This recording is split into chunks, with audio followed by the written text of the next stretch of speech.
Just to give you an idea on the various types of slabs that we have available in the communities we're working in. The molds are produced in country by AT Project, and they're also located in Eastern Islands. So it's easier getting the mold to site and producing it than producing it somewhere else and having the trouble of trying to transport it, because it's a big issue in the country with transportation. For the water supply systems, not going to talk too much about the detail of the technical side, but basically we've been constructing rain catchment tanks in mainly schools and health centers. And the tanks usually come from a range of 9,000 liter down to a 250 liter, but mainly we've been installing 9,000 liter tanks. And they're manufactured in the country. And it's not so much easy to air freight, but to transport, yep, along the highways and through shipping companies, it's easier to put them in bulks of 4 and have them transported to site. And yeah, for some technical, just for people who would not, we use PVC pipes, the white pipes you can see all over, like in Australia, where we just use that to use it as guttering, downpipe to the tanks, and use the galvanized roofing as catchment area for the tanks. Just to show some photos of some of our projects that we've done, to give you an idea of the rain catchment tanks. We put a lot of emphasis on community management, and I'd like to just to elaborate on one of the groups that we're working with, the Coop Women for Peace. They're an organization comprised mainly of women, the local women in Simbu province. So they tend to have do a lot of software side, and they do community engagement meetings in which the communities decide when to do things, set dates, set tasks, and then they tell us this is what the communities do. So the women have been involved a lot with liaising with their own communities, getting views not only for the men, but we've been lucky because of the women negotiating and talking with the ladies. They've been able to get a lot of views from women that has enabled us to plan out our projects in the last 3 years. And also communities assist in material delivery, safety of material. It's not an easy job to get materials from one point to the other point. It's very, very hard. Sometimes it takes like up to a month in just getting materials onto site. So our partners play a very, very vital role with the engagement of communities. Just some photos showing some community involvement, right from the transportation, safety of material to construction, trainings, and all those. It's all done through a lot to do with community involvement.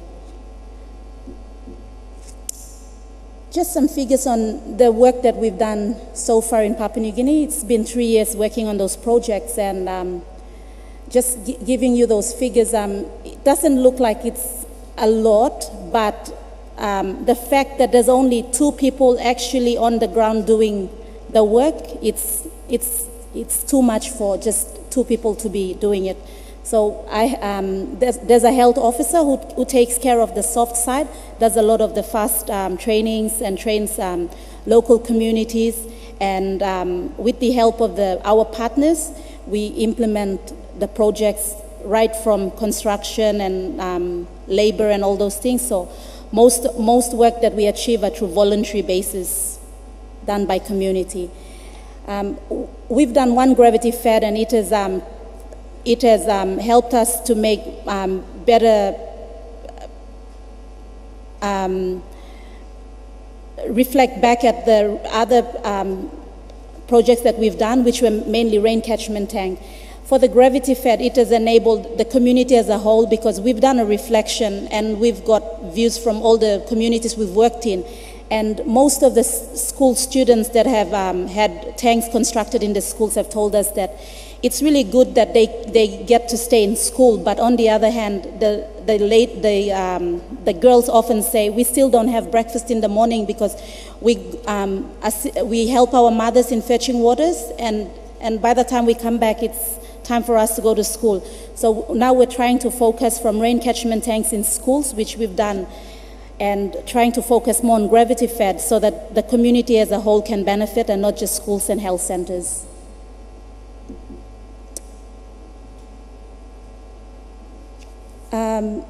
Some of the implications that we've had, as you can see, it has been a very good tool for peace building because it has enabled our local partners to get more support, not only from institutional support, but also community, and also some of the areas which government services have been withdrawn, they've been able to come back and, start assisting our local partners in building up that community again. Just some of the challenges that I've just noted down,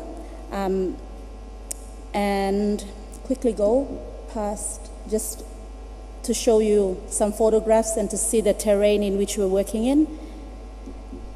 And some recommendations.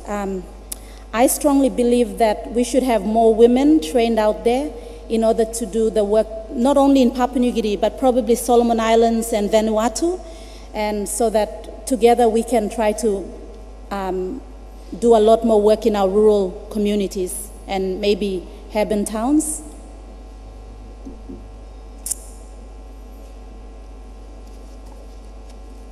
And before I sit down, just want to say that together we can ensure that there's safe water out there and water does not run out to the rural communities out there and to the urban towns. Thank you.